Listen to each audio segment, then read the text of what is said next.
It happened because, like Regina said, I spent at least a decade on Guam from like 15 to 25, competing, organizing, and traveling for fighting game tournaments on Guam, Smash Brothers, Tekken, Melee, Street Fighter, you name it, I've played it.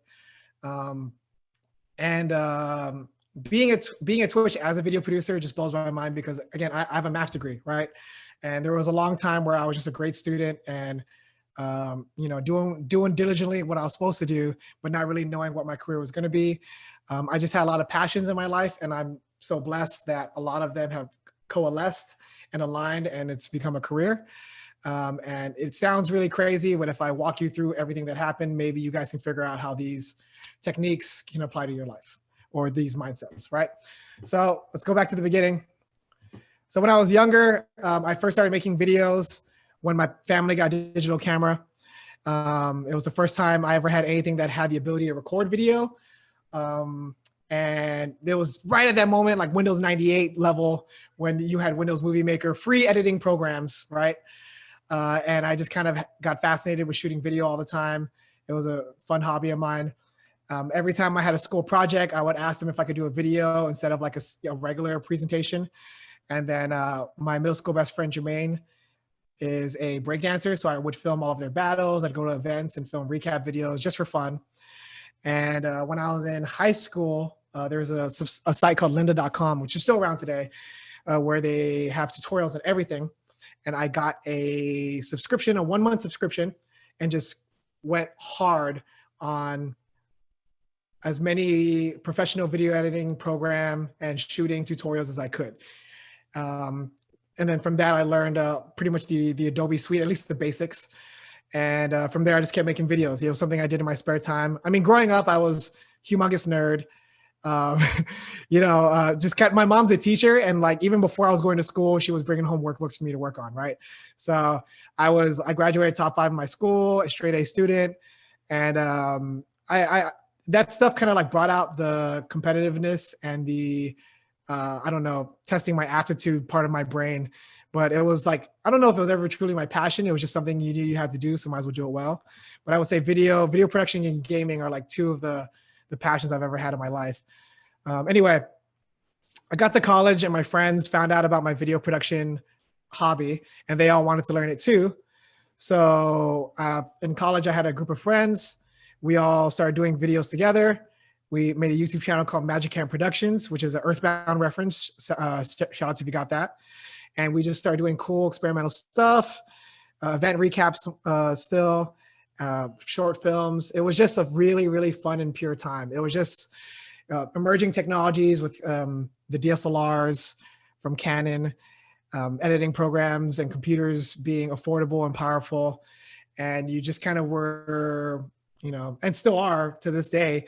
In fact, it's just technology is getting more and more accessible. You're just limited by your willpower and imagination and momentum, And I think momentum is a big part of what I want to talk about today, in the sense of like where you are in life and what opportunities that affords you.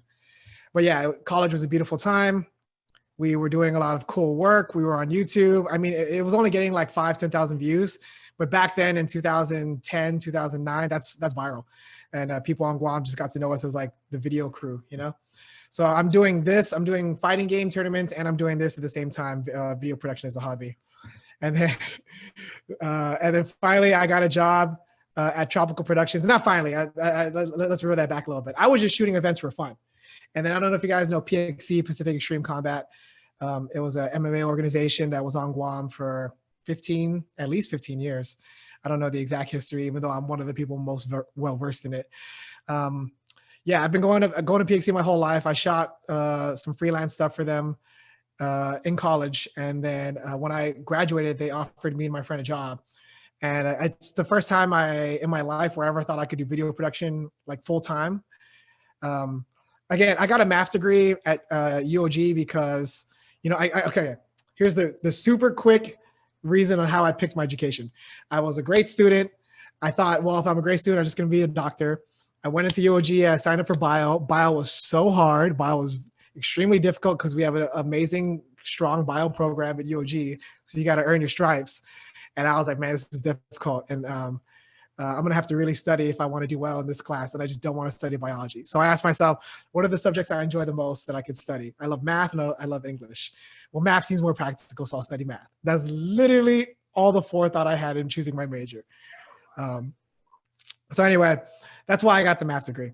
But I had no idea what I was going to do with it next.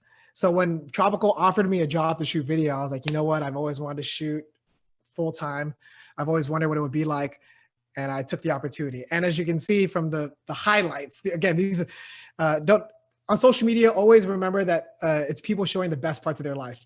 I was shooting parties. Yes, I was shooting concerts. I was shooting fights. I was traveling to Manila for events. It was great. It was so fun.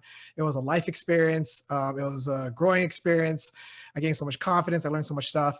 But at the same time, living this life is exhausting.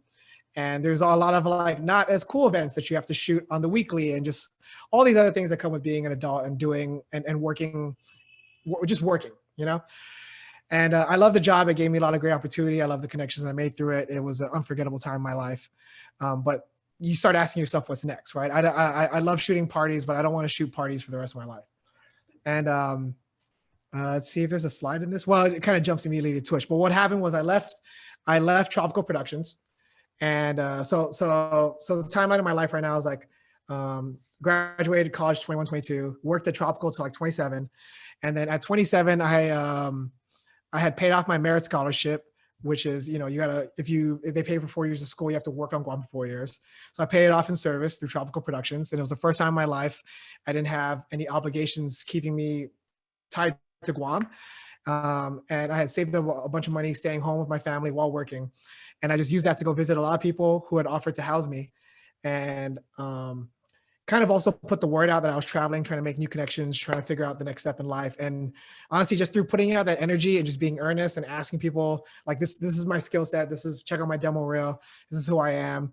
A lot of my friends connected me to people they knew in similar industries. / I went on LinkedIn and just kind of cold called a bunch of people in every location I visited and was able to meet a lot of people that way.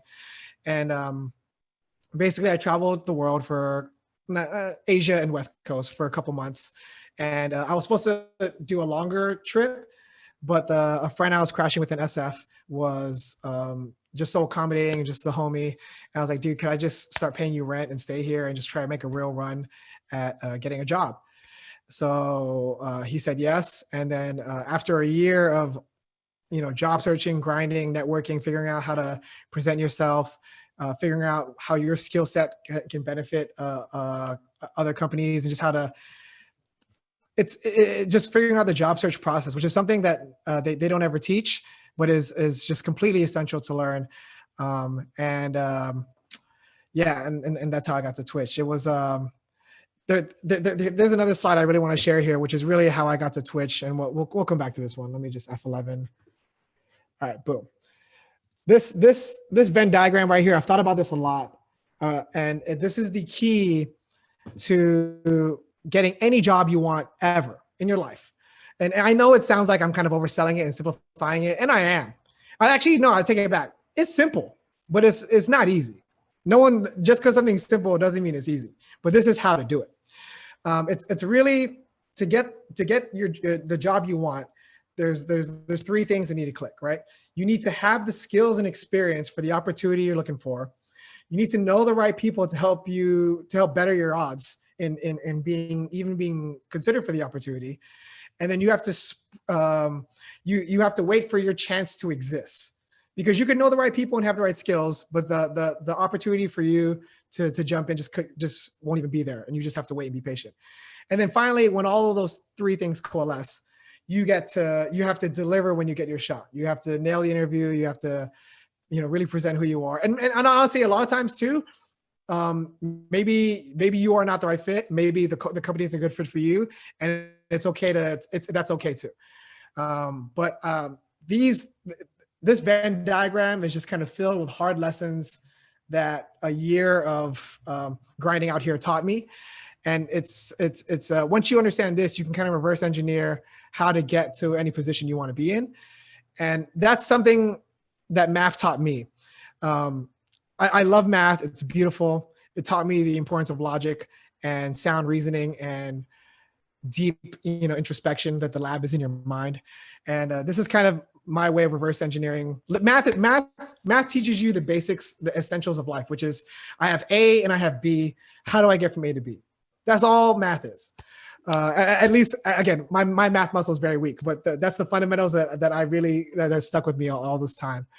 But anyway, I use this knowledge to eventually get to Twitch. If you want me to break down how my Venn diagram got me to Twitch, I became a professional video producer by working at Tropical Productions. I had years of experience doing events, from commercials to event recaps to event videos.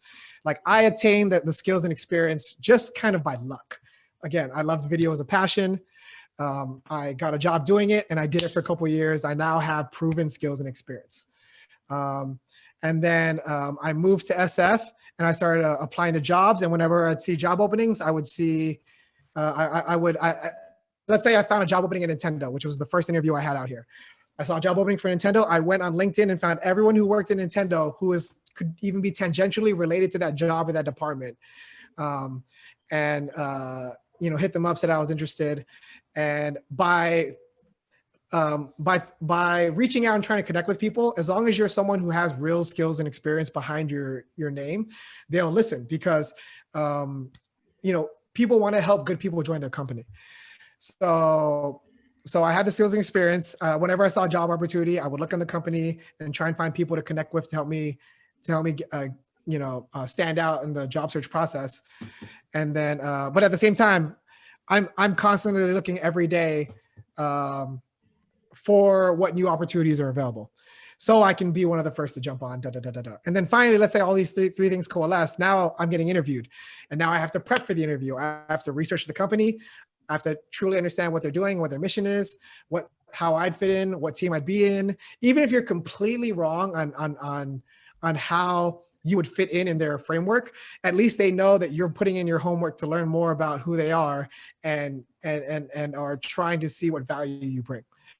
And then at the same time too, maybe there are other candidates that fit better. Maybe it wouldn't have been a good culture fit for you. Maybe you really didn't believe in their mission. Like, there's going to be times where you did everything correctly and the opportunity doesn't pay off, and that's okay.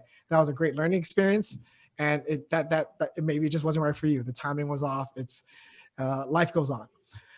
But yeah, that mindset, those learnings, that's what got me to Twitch.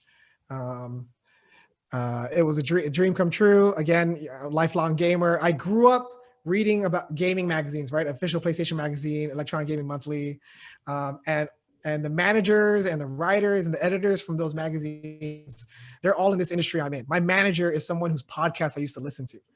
And High School Pete is freaking out every day.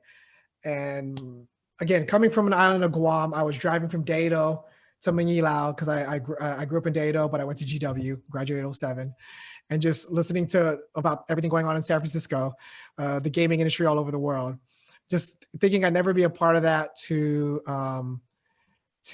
being in the rooms where big deals are happening. And at the same time, like, I'm not the only person from Guam here. There's another person on our ad sales team who's a director of sponsorships, and she used to work for the Barclays Center in New York. So it just kind of really, truly believing that you guys can do big things, because there's a lot of us out here, and it requires a Spider-Man into the Spider-Verse leap of faith, but it's possible. So that's enough about me. That's how I got here. I could talk about my undergrad years. I could talk about other stuff, but really that was kind of the gist of it. And if anyone has anything they want to say or reflect, I can keep going, but would love to open up the floor, see if any of that jogs anyone's minds right now. I'm going to stop sharing my screen. Chat was kind of popping off. Link for the sign-up sheet. Okay, question. So how many people in here are studying math, computer science? What's going on? Like, who are in the math program? Maria. Is anyone studying computer science? Regina, you're in it too. I have a lot of cool. There's a lot of hands being raised. I have, again, I want everyone to take my computer science advice with a humongous grain of salt, because I'm not an engineer, but I know a lot of engineers. I've seen different career paths, and I just kind of want to give advice for those who are on that path, just from what I've absorbed from my friends, just to try to help you guys succeed as much as you can. Advice for those of you who are still in school, right? Number one, this is for anyone who's studying anything, any student.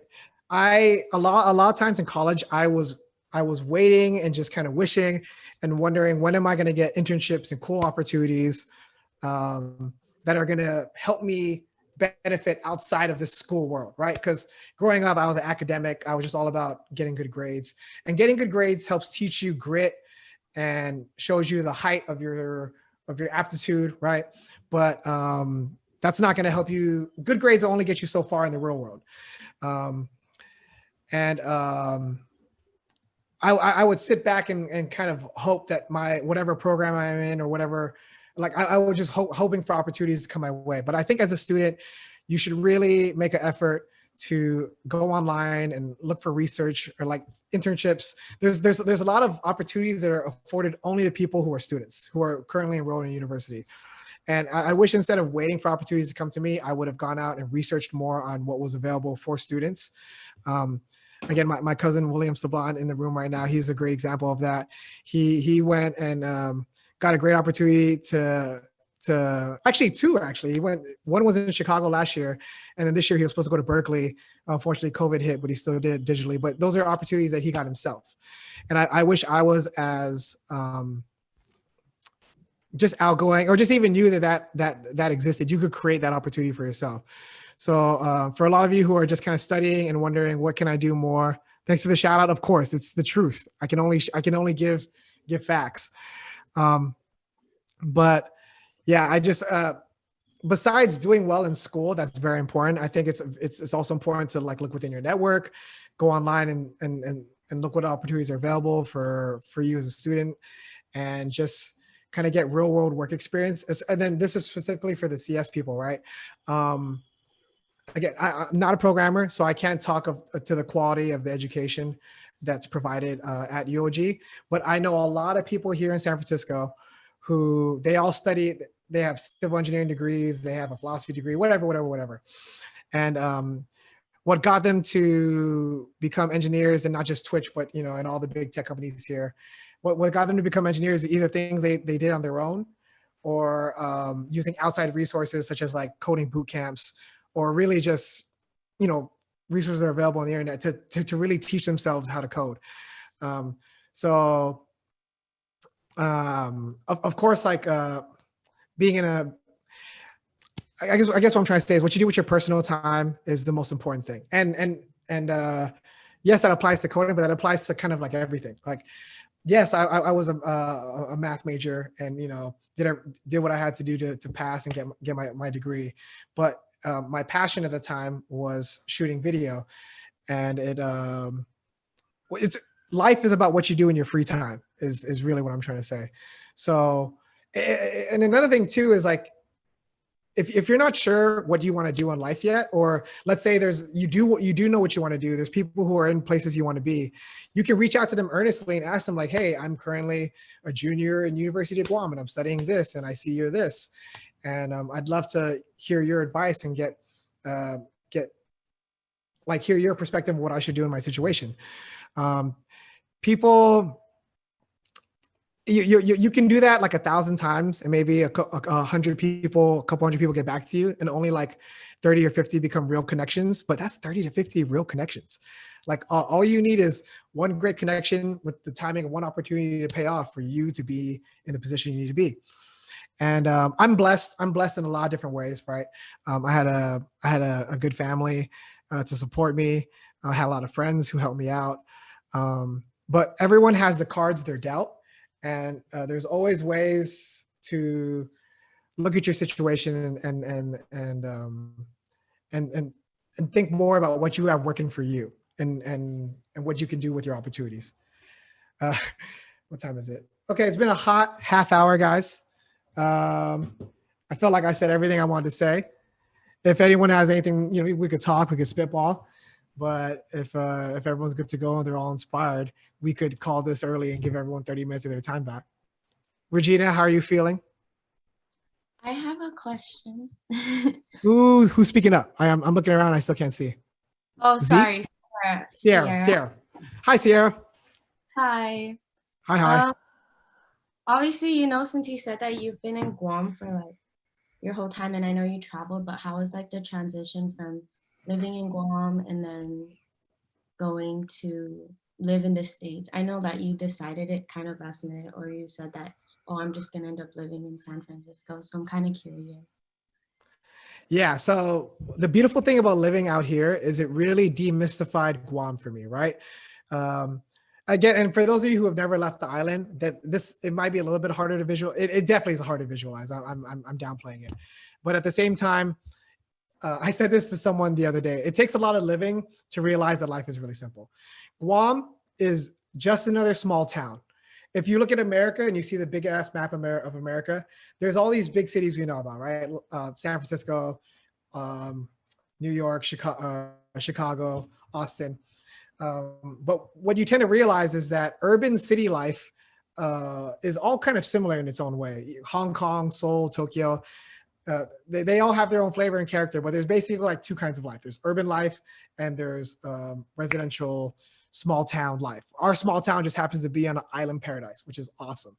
And we should, it's a blessing to look at where you come from and love it. Because there's a lot of people who come from a lot of different situations, and maybe again, life is crazy. So um, learning that made me realize that, oh, we're not so different. There's a lot of people who either grew up here in the urban city or they all come from a different small town, which is just another flavor of our small town life. Everyone knows each other. There's high schools and strip malls.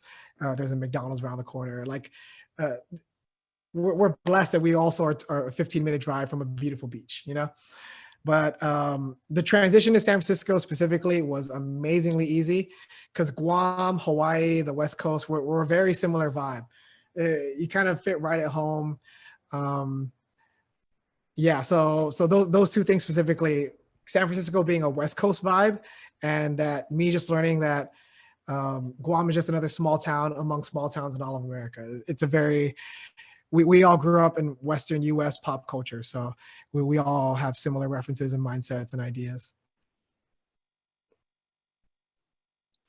Oh, that's cool. Sorry, I have another question. Go ahead. I'm just really curious today, but what does your job entail? I mean, I know you have a specific job description, but Yeah. So great question, because it took me like a year to be able to even answer this thing.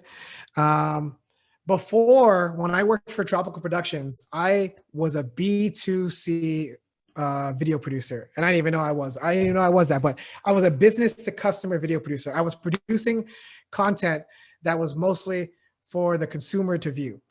Commercials to sell the event, recap videos to build the brand, social media videos.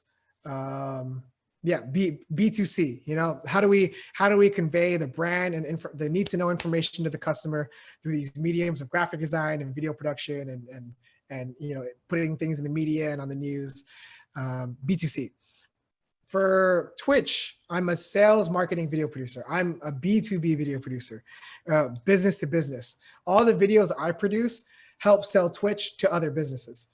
And what that means is I'm specifically on the ad sales team. And when you watch YouTube, there's an ad that pops up before or during. That's called like inventory. That's space that you can sell to companies so that they can put their content there. So the team I work on sells inventory or the media, like because on Twitch, you see pre-roll, you see mid-roll as well. And we also work with companies for sponsorships, custom activations, things at events, influencers, kind of doing special sponsored streams, different stuff like that. If you see a brand, if you see like Twitch and a brand together on something official, my team probably has something to do with that. And so that what the kind of videos I make are they either kind of teach people in those business worlds what Twitch is, or they did something great with us, and my video helps summarize and really present in the best light wow, you did this amazing thing with us. Look how awesome it is.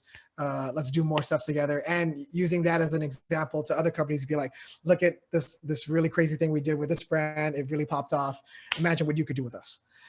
So my videos are really shown in like emails and PowerPoints and boardrooms, but it's just a very interesting whole new world. And what's interesting too is that this doesn't just exist out here. I know a lot of videographers and video producers back home on Guam who both do B2C and B2B work. So it's a very interesting niches that I've been falling into and learning more about. I hope that was a good explanation. Yeah, that was really good. Thank you. You're welcome. You still curious? It's oh, Tiff. Hi, Tiff. Yeah, Tiff. Okay, everyone, quick intro. Tiffany was a former manager from TPI. Hi, Tiff. Hi, everybody. You know, I just wanted to, you know, I was very honored, and you know, it was been a pleasure working with Peter. Sorry, you're always gonna be Peter to me. You know, I'm so happy to see him develop, you know, from the time that he was working at TPI with me.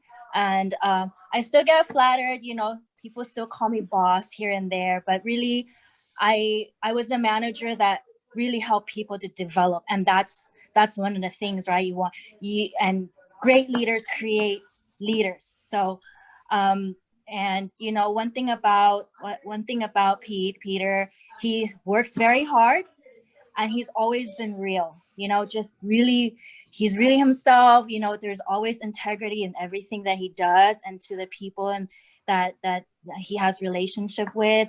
So I'm just very happy that Peter, you're here today and sharing your experience. And for me, someone that, you know, have worked with you, have seen you grown and develop, I am very proud. Thank you. Yeah, that means a lot. Tiff worked with me when I was, I guess, like 25, mid-20s. There's just a lot of growing that just continues to go on throughout your life. And we were in a lot of like, her calmness in a lot of situations really helped show me a lot of strength. So thank you for that, Tiff. But yeah, everybody, thank you so much for your time. If no one has any other questions, we do not have to drag this out. I'd be happy to give you guys 30 minutes of your time. Can I sorry. Oh, there's a question in the chat. Please. I'm more than happy to give you the time. I just also, you know, if everyone's just kind of chilling. Oh. How does Twitch determine who gets ads during a stream? Because not everyone gets ads. I honestly could not answer that question. That's like levels above my pay grade.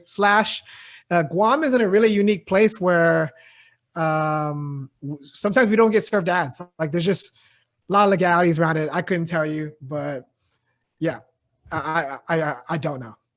Speaking of streaming, do I stream? I streamed for a while. When I was job searching and for the first like 6 months of Twitch, I was streaming super consistently. And like, as you could see from the old YouTube times, right? I just have I love to create content. It's fun. I don't want to be a content creator. That sounds so stressful to have to do it forever and just kind of depend on the people's public on your success, right? But the people's opinion of you in public. But to make content is really fun. And streaming, I've made so many great friends through streaming. And going to TwitchCon, this is a part of the story I forgot to tell you, but in the year I was looking for work, I went to TwitchCon, which is a convention for streamers, fans, and the employees all go there and help put the convention on. I went to TwitchCon and I said hi to everyone. I said hi to everybody. I was excited to be there. And I knew that if I made friends with people, other fans of the community or streamers or staff, like who knows what could happen. Because being a fighting game player and traveling the world to play fighting games taught me that like the world is vast, but once you find your niche, it gets very tight and small. Because fighting games, I was such a huge fan for like 10 years, but from like age 15 to age 25, all of a sudden my heroes are like my friends at these events. Like you go to enough places, you see people enough times, you're good enough at what you do that they respect you, and then they become part of your network. So fighting games taught me that I was a good networker, and I went to my first TwitchCon with a direct goal to meet as many people as I could. And I made like 3 friends from Twitch. And because of that, I had a better chance at whatever video producer opportunity came up. Let me go down the list. Chat is popping off. Let's go. But yeah, I'll say the short answer to that is I did stream. It really helped me understand Twitch. It got me into the Twitch community. And then it really aided in my journey towards getting the shot. Who's been my favorite person to work with at Twitch, customer or coworker? Oh, it would definitely be a coworker over a customer, because like TwitchCon is awesome, but but you spend more time with your coworkers, you know. And I'm blessed to be in a team and a company that whose culture I really click with. I would just have to say my manager. My manager, she again, her name's Karen Chu. She used to work in a magazine that I used to idolize. And she's been nothing but a great leader and someone to learn from. It's really interesting because a lot of strong idols in my life have just been strong females. So I just feel, I don't know, blessed to be under these wings. I know now that the Twitch platform has been growing, especially with the pandemic. There are so many people hopping on there trying to connect with other people. Yes, yeah. Twitch is definitely doing well in this digital world. And I remember there was a discussion of like, well, what's going to happen to Twitch after Fortnite's done? Fortnite's the biggest thing in the world.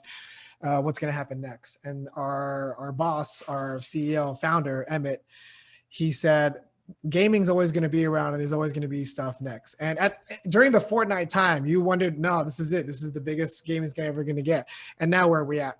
We got Among Us. We got Miles Morales, Spider-Man. Life goes, we had Valorant's popping off, like life goes on. So it's just, I'm really proud to be, you know, that my gaming and video production circle Venn diagram is really popped off. Genshin Impact, if you're about that waifu life. Any virtual internships available? Yeah, actually, yeah, there are. I'll get the exact websites for you guys to try to apply to, and I'll share it with Regina, who I'm sure will disseminate it to all you guys. But we actually just had a virtual open house with a bunch of students, and yeah, you know, actually, thank you for bringing that up. I'll see what I can do to help connect UOG to that. Animal Crossing New Horizons, yeah, that's what I'm saying. Life goes on, right? There's just always dope new games. Is there any games you guys looking forward to coming out? Among Us, though. Go ahead, Regina. One of the questions actually is someone was asking like, for people who wanted to. Oh yeah, can you see it now? I do see it. Thank you for bringing it up. I missed it. Yeah, for advice and tips for people who want to start streaming. It depends on what your goals are with streaming. I think that's the question, right? Are you trying to have fun? Are you trying to grow this thing? Does it want to be your life? I think when you approach streaming, you should always do it from a place of just like, I'm doing this because it's fun. It's because I want to do it. Because trying to grow streaming as a platform and as a hobby, as a career, is doable but very difficult. A lot of people don't give credit to how hard the big professional streamers work and just how difficult it is in general to build a platform, right? You're not just streaming, you're making content on other platforms, you're building your brand, all this stuff, right? So my tips for streaming would be to do it absolutely for fun. And some people would ask too, like, how do I stream if I'm not talking to anybody, or like if there's no one in my chat, right? Well, imagine you're a super big streamer and your chat is just flying. You can't even keep up with it. It would be the exact same thing as if there was no one in chat, because you can't even keep up with it, right? So that kind of mentality, that kind of attitude of just being comfortable of being yourself. There's even YouTube influencers, right, who do Let's Plays. What are Let's Plays? They're streams where they're just doing it offline. No one's watching.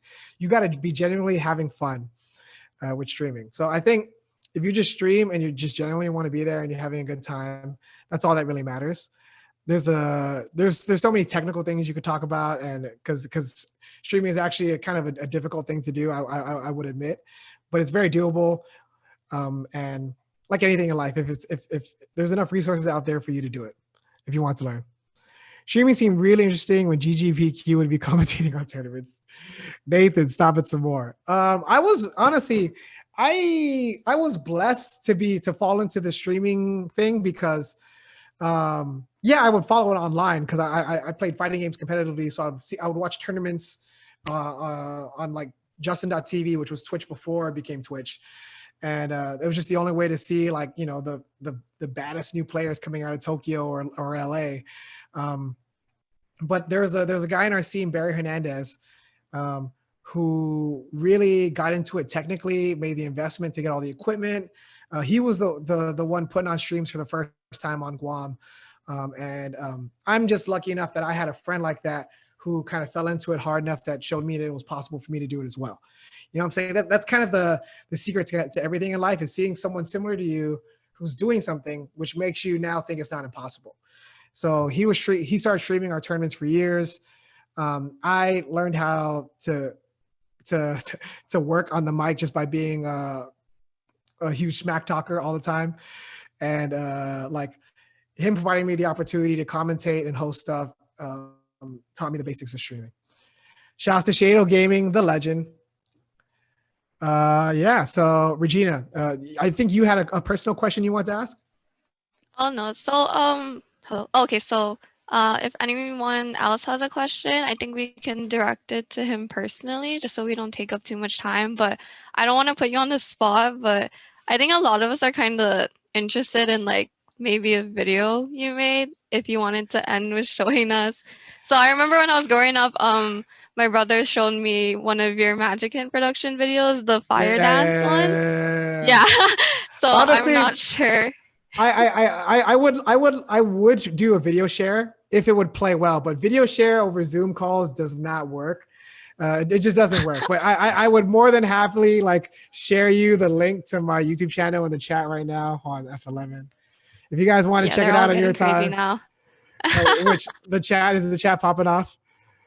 How do I'm being a real boomer right now and I can't get out of a full screen mode. Anyway, let me share the link in the chat. Guys, quit it. I'm not a content creator anymore. I'm just, I'm just a dude who makes videos for Twitch. That's all I do. But yeah, I'll share a link to the Magic Hand production stuff in chat. ggpq.com. It's my old, that was my demo reel, my portfolio when I was job searching. So if you want to see how I was presenting myself, that stuff's there too. But yeah, I'm gonna link you guys to the video that Regina was talking about, and then you guys can go deep on the YouTubes and watch it on your own time. Because if you watched it while I was here, I would die of embarrassment. It'd just be way too much for me. We love to see it, please. Yes. You guys are getting a little lit in chat. You need to calm down. I'm on the spot. I'm blushing. You need to calm down. Click that link. Watch that video. Thank you for your time. Yeah. So yeah, thank you everyone for coming.